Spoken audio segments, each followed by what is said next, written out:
This family turns small failures into small triumphs. Welcome to WatchMojo.com, and today we're counting down our picks for the top 10 funniest moments from Bob's Burgers. His name is Bob Burger. It's not. Before we begin, we publish new videos every day, so be sure to subscribe for more great content. For this list, we're looking at the funniest and most memorable scenes from this hilarious animated series. Number 10. Erotic friend fiction. What's this? It's my erotic friend fiction. Tina makes friends with the new girl Tammy, but she picks up a bit of a bad attitude. Following a wild margarita mix party, Tammy steals Tina's journal, which is filled with erotic friend fiction. Yeah, that is almost exactly what it sounds like. While at first terrified of the potential blackmail possibilities, Tina's mother Linda convinces her that no one can embarrass you unless you let them. You just be you, and Tammy can go sit in syrup. Let the beast get her. She takes this to the extreme, deciding to write new friend fiction and share it with the entire school, thereby taking away Tammy's threat. The student body then applauds her for her bravery. Just kidding. You're a freak! She gets laughed at, but Tammy lets a huge one rip, and all is forgotten. Tammy farted! Oh my God! My ears can smell it! Laugh for it, laugh! Number 9. Shark Attack. Guys, the shark is for sale. What? The shark? While discussing the purchase of a mechanical shark as a new attraction for Wonder Wharf, Teddy warns that no good will come of it. You worked on the movie. You should be excited about this. Yeah, but just not that shark. Having worked on the set of The Deepening, the film for which the shark was a prop, he's convinced that it's evil, and is also the instigator of his tragic backstory. As it turns out, he's right, sorta. The shark breaks loose and runs amok downtown, eventually making its way to Bob's basement. Oh, we're gonna need a bigger restaurant. The culminating scene is rife with parody, with lines and sections directly paying homage to the classic shark film Jaws. Teddy, you're being crushed! Number 8. Gene dresses like Bob. Wait, does that mean when I'm his age, I'm gonna look just like him? Spoiler alert! No! Convinced he'll grow up to look like his father, Gene decides to dress up just like him. As it turns out, it is right on the money. Gene loves the new older look, and Linda thinks it's cute and hilarious. Bob, meanwhile, is less than impressed. Take that stuff off. Lynn, get in here and settle this. Don't call your mother Lynn. What? Over the course of several days, Gene maintains the getup. He even begins to impersonate his father, right down to the parenting. And no matter what, your mother and I will always love you. He's good. Mini Bob is somehow both hysterical and a little freaky. So what's the only thing that can pull him back while he's deep in his act? Potty humor, of course. Only a kid can get this excited about bodily functions. I can't stand it! I want to see a boob! I want to be a kid again! Number 7. Work hard or die trying, girl. Courtney, you stole my thunder! No, I didn't. When Courtney muscles in and convinces the school to put on her musical adaptation of Working Girl rather than Gene's adaptation of Die Hard, Gene decides to secretly stage his play in the Wagstaff Boiler Room on the same night hers is meant to premiere. I'm Hans Gruber and I'm grooving, and sometimes that can mean shooting. Louise is caught trying to steal Courtney's audience for Gene.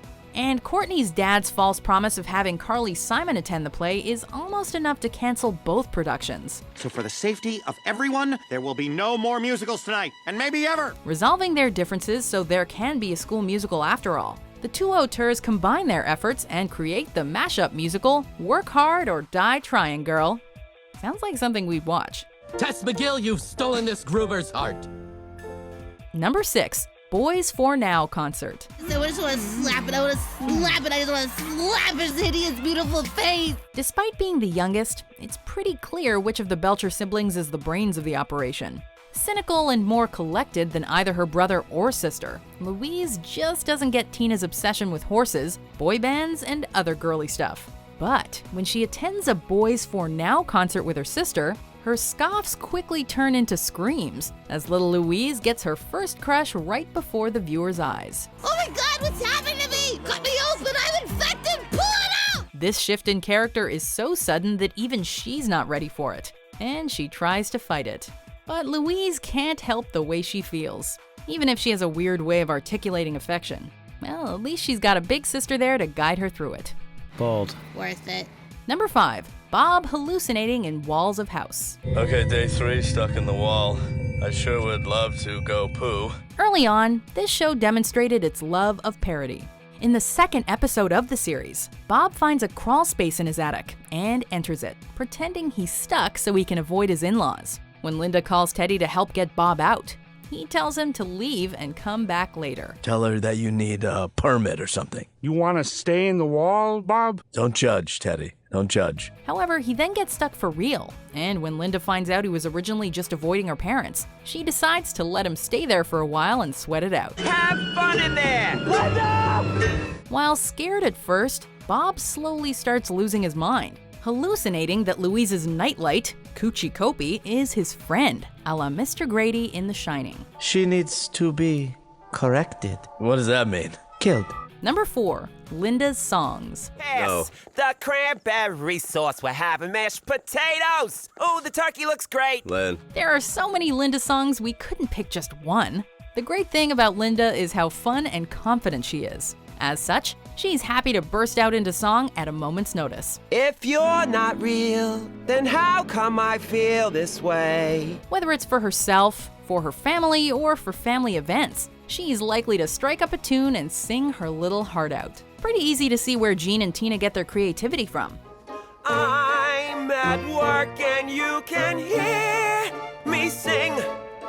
This is working, this is working. If it was our mom, maybe we'd be a little embarrassed. But aren't moms supposed to be a little embarrassing?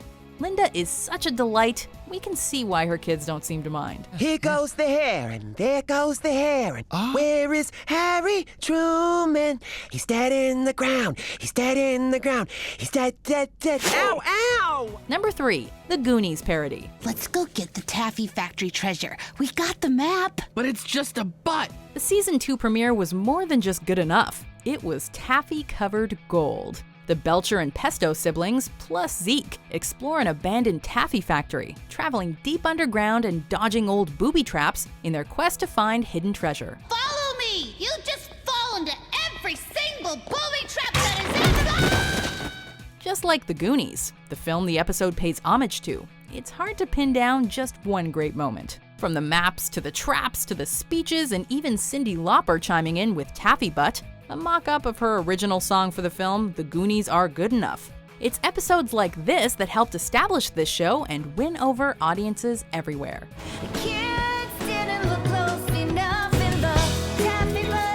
Number 2. Bob hallucinating on Thanksgiving. I'm just here as a friend who needs to borrow your family for Thanksgiving. Bob's favorite holiday is ruined when his eccentric landlord convinces the Belchers to come over to his house and poses his family to make an old flame of his jealous. More like a home wrecker. Exactly, which is why I need to give her a home to wreck. What can we say? Mr. Fishoder's a weird guy. However, poor Bob has to play the part of the cook. Doing what many have done while sad and alone, he turns to alcohol. His beverage of choice, unfortunately, is absinthe, and the wormwood in it makes him hallucinate. Lance, you're big. As a result, he befriends the turkey, whom he calls Lance, imagining himself, Lance, and his loving family taking a magical Totoro-esque flight. While he and Lance seem to share a real bond, things don't work out so well for the turkey. No, I'm not gonna make it, Bob. Don't say that, Lance. Before we unveil our number 1 pick, here are some honorable mentions. Fly, toilet, fly! Toilets can't fly, Gene. This one can!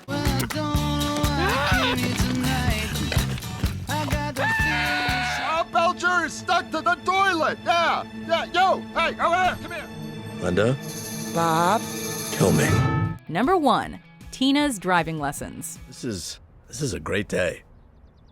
A really great day. Oh, Tina. After having a particularly good morning and in a particularly good mood, Bob decides to let his eldest daughter do a little driving in a wide open parking lot. Is that legal? Well, no, but my father let me drive when I was about your age. This cute father-daughter moment quickly nosedives when Tina, ever the upstanding youngster and nervous about being underage and doing something illegal, slowly freaks out.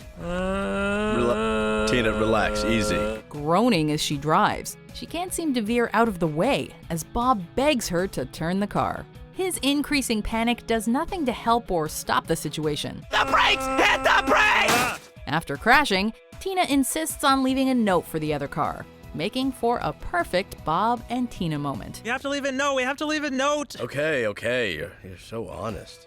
Do you agree with our picks? Check out these other great clips from WatchMojo and subscribe for new videos every day.